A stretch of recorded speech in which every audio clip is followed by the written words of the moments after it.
Hello and welcome back to Alfred's Basic Adult Piano Course Lesson Book Level 1. This video is Lesson 26. We are now on page 31 in our book. 2 songs, Love Somebody and A Friend Like You. So both of these songs are in the G position. So in the previous lesson, you learned the G position in both hands, which is right here. So looking at the right hand first, your thumb's on G. Second finger A, third finger B, 4 on C, 5 on D. In the left hand, here's your G that you're going to start on with your 5th finger, 4 on A, 3 on B, 2 on C, and thumb on D. So at the first song, Love Somebody, it says, before playing the hands together, play the left hand alone, naming each harmonic interval. So let's do that. Notice the first measure has a whole rest, and you're in 4 beats per measure, so the left hand doesn't play. The second measure, here's our G position. Always make sure you got that first. So there's a couple of clues. They don't even give us the notes anymore. They're done giving us notes already. Now, if you've memorized that middle C is above the bass staff and has a little ledger line through it, you can see there's middle C. And next to it, you got a note that's really closely written in. It's angled. Whenever you see 2 angled notes, that is always a harmonic second. Always. So if I know that the first note is a C right there, sort of on the left, that second one that's slightly higher, so there's my C. The second one that's slightly higher, that's a D. So always a second. So the other clue is the fingering, 1 and 2. So if you're in the G position and you've assigned those fingers to those 5 notes, 1 is D and 2 is C. So there's a couple clues. So that is a quarter note. You're going to play a second, the interval of a harmonic second on beat 1. On beat 2, notice the top note is still the D. The bottom note moves down to a B. You can also see this in the fingering. The 1 stays the same. 1's on D. But the second finger now moves to the 3rd finger. So 3rd finger's on B. So we have a D and a B, which is a 3rd. And then lastly, on beats 3 and 4, notice the D, the thumb, is still there, but the 4th finger now plays, and that is A. And that is for 2 beats. So when we play this measure all together, it sounds like this. Now, if you're having trouble playing that, like I said, the D is the same. The thumb's not going anywhere. So what you could do is break it down and practice those bottom 3 notes by themselves. Meaning, back on beat 1, instead of C and D, play C by itself. On beat 2, play the B, and then finally the A. So you're breaking it down. You're just going to practice on the notes and the fingers that are moving. The C, the B, and the A. Now, when you put them back together, if it's still not easy to play,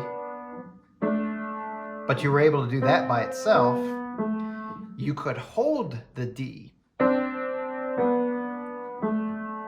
And that sort of eases you back into what's actually written. If you can do that, then you're probably ready to start putting it all together as written, playing that D on beat 1, beat 2, and beat 3. Okay? So I wouldn't move on to these other measures in the left hand until you can master this first. Because all the other measures in the left hand it's basically the same idea. So do get comfortable with that. Now I will say that the second measure on the second line, go ahead and look right there. It's the exact same thing. Same notes, same fingering, same rhythm. So once you've mastered the second measure on the first line in the left hand, you've done it as well on the second measure on the first line. Yes, you've done it also on the second measure on the second line. Back on the first line, the third measure has a whole rest so you won't play there again. But the left hand comes in again on the last measure. Now notice where the left hand comes in. Fourth finger and thumb. That's the A and the D. That's the fourth. What's so special about that? Look where it left off on measure 2. Measure 2 again is this. So on beats 3 and 4, you play the A and the D. Don't go anywhere. In fact, you could keep your hand kind of like this. My other fingers that aren't in use are slightly up, but my thumb and my fourth finger are engaged. So when I get to measure 4, I'm right there. Now on beat 2, you're going to work your way backwards, basically. You're coming up again, back to the B and the D, which is a third, and then my C and D for beats 3 and 4. So measure 4 is a reverse of measure 2. So again, measure 2 is this. Measure 4 is this. It's a reverse. You can do the same thing in measure 4 if you're having trouble putting it together. Practice the bottom notes only. The moving notes. If that's good, hold down the D, the thumb, the entire time when playing those moving notes. And then finally, as written. Now, here's another idea. If you are having trouble separating these, in other words, it's kind of like mush. You know, everything's just not very clear. You can do something called staccato. Staccato in music is when you play something really short and you break it. You break the sound. If you practice that, you can really work on the clarity. I mean, when you practice that way, there's no mush anymore. There's not even a chance of any mush. You're either going to hit it right or hit it wrong, basically. So it's just not in question anymore. So that might be a good way to practice separating each of these and focusing on them individually. So there's a few techniques, hopefully, that will help you out if you're having trouble playing these. So down on the second line, left hand, second measure. Again, it's a repeat of the second measure in the first line. Going to the very last measure, the left hand plays the same thing in that measure 3 times. So all it is a third, B and D. Play it on beats 1, 2, and then hold it on 3 and 4. So that one should be pretty easy because you're not doing different fingers, just the same thing over and over. That covers the left hand. That's basically it. So let's go back to the beginning and let's take a look at the melody, the tune, which is in our right hand. So again, they don't give us the names of the notes. There are some other clues though if you're stuck. Remember the G position. Your thumb in the right hand is on this G. That also happens to be the first note of the song. On beat 2, you go up to a B. So if you don't know that, here's a couple of clues. 1, memorize that the middle line is always B, this B. 2, the G is a line note and the B is a line note. Notice we skipped the space between those lines, which would normally be this A.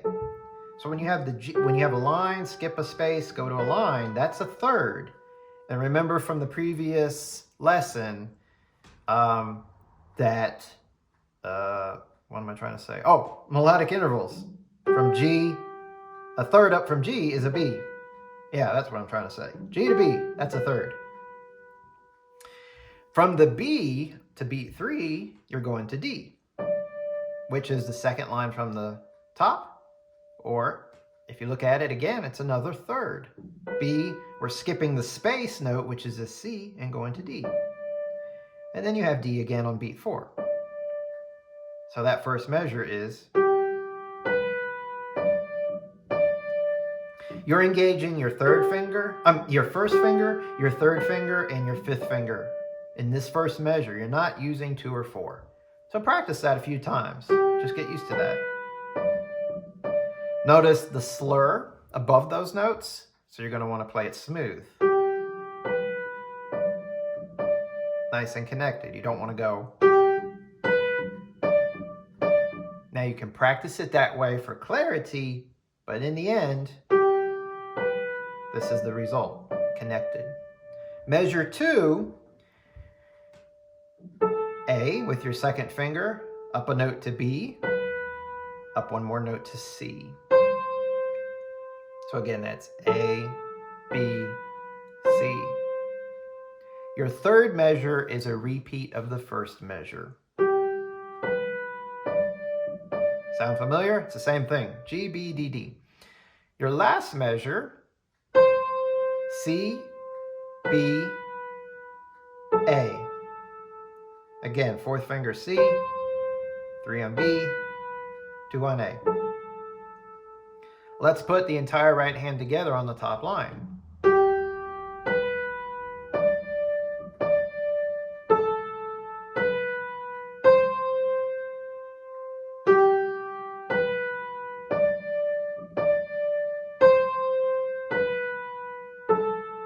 And you'll notice the 2 half notes, the A that I'm on right now, and on measure 2, the C.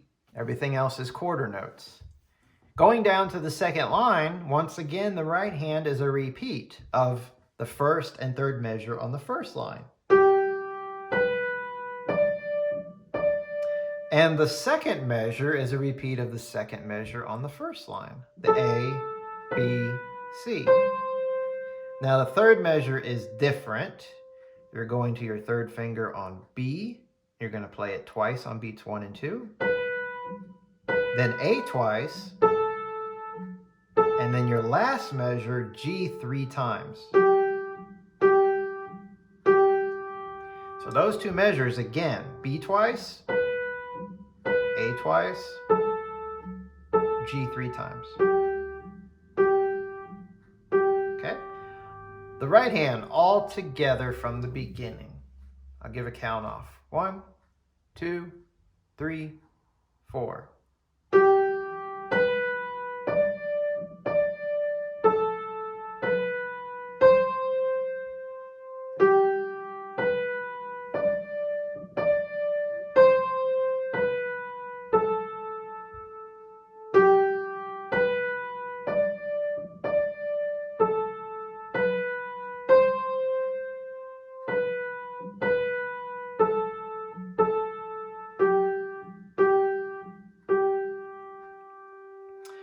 When you feel good with the left hand and right hand by themselves, we'll begin to piece them together.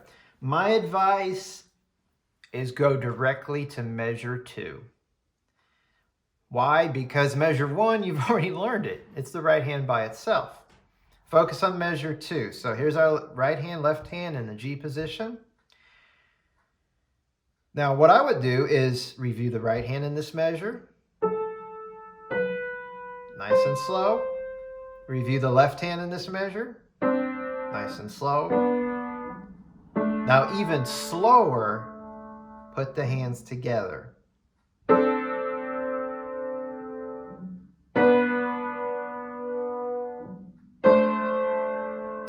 Now if you're getting stuck on the coordination, if they're not really going together easily, even if you're going slow, remember what we said about the left hand. You can focus on the bottom notes by themselves. Don't play the D, don't play the thumb. This is just as important, if not more important, when coordinating the hands together. Because notice that bottom note in your left hand, the C, is on the second finger. Notice your right hand, the A, is on the second finger. What's nice about that? You're using the same finger in both hands. Now when you go to the next beat, notice you're using the third finger in both hands. And then when you go to the last beat, you're again using the same finger, the fourth finger in both hands. So if you stay close to the keys, fingers assigned to their notes, and focus on the fingering, you will get the right notes, because our bodies are designed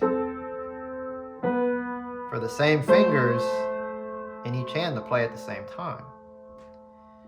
Now, eventually you're going to have to go back in and throw that thumb in with the D. You can do it this way at first. Hold the thumb down. Or you can go back to practicing with that staccato separation. You can do that. Once it's clear, then try to smoothen it out a little bit. Now, it doesn't need to be smooth like the first measure because there's no slur, but you don't want it to be completely separate either. Full beat, and then a full 2 beats. Once you get comfortable with the notes in both hands, then you can start putting in a steady rhythm. 1, 2, 3, 4, and work your way up faster and faster. But the most important thing is getting the hands together, coordinating all of that. And when you're working on that, don't even worry about counting a rhythm first. Add that in later. Then I want to go on to the last measure, because that's the next measure. Both hands come in together. Now, review the hands separate. So that's basically a backwards idea in the right hand of what it did in the previous second measure. And the left hand. So measure 2 did this. Measure 4 is doing this backwards. Again, if you separate the bottom note in the left hand all by itself, leave off the thumb for a moment, play it together with the right hand, notice it's the same fingering, 4 and 4. Then 3s, and then 2s. So that's how you can coordinate that. And then eventually add that thumb in. Okay? When you get down to second line, the first measure and the second measure in both hands are the exact same thing as the top line. Measure 3 is the right hand by itself. So let's look at measure 4, which should be very easy. It's just G's in the right hand, B and D together in the left hand. Now put it all together. Now don't overthink the slur. You see the slur is connected to all those notes in that last measure. Technically, one cannot slur the same notes and the same fingering on the piano. Just don't play like with staccato or extreme separation. Just try to stay as close to the keys as you can, and you'll be fine. Once you've worked on the measures where the hands play together, slowly put the entire piece together. So I'm going to play it through twice. No, I think I'll play it through once right now, slowly for you. Let's do that first. I'll give a count off. 1, 2, 3, 4.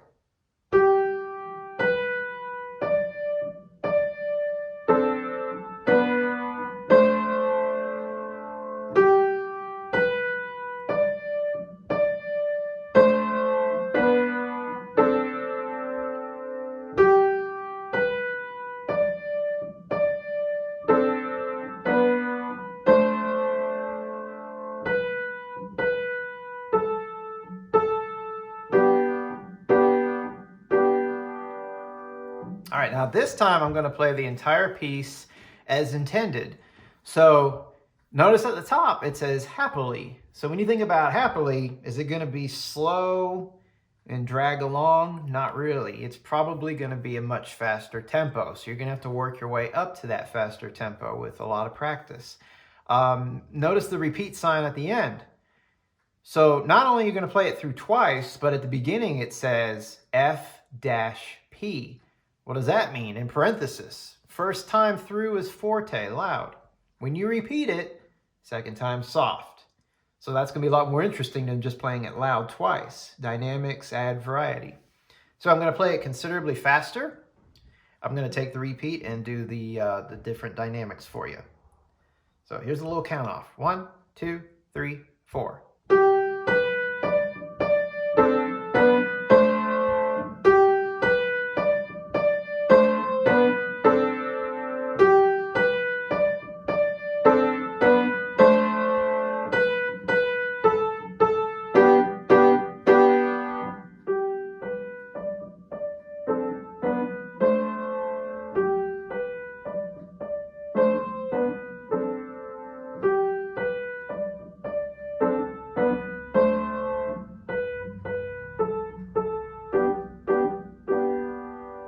You've heard me mention it before, playing soft is a lot more difficult than playing loud, especially these measures with that left hand. Now, the key to making it work, I said don't put a lot of separation, but in the left hand you can. Now, this is something that's very experienced. I played it smooth in the right hand and a little bit detached in the left hand. I'm not going to ask you to do that because that is very, very challenging at this stage. So, if you want to do a little separation both hands when you're playing it soft, I think that's okay. That'll be just fine. That'll help you work on your soft dynamic. But don't worry, don't overthink about, okay, I got to go smooth in one hand and soft and detached in the other. Trust me, that takes a lot of work to get to that point. So don't worry about that yet. That will come. That will come. All right, so that covers Love Somebody. And I realize I've spent a lot of time just on this half of the page. So what I'm going to do is, this is going to be actually lesson 26A. And I'm going to do another video after this, lesson 26B, which will cover the next piece, A Friend Like You.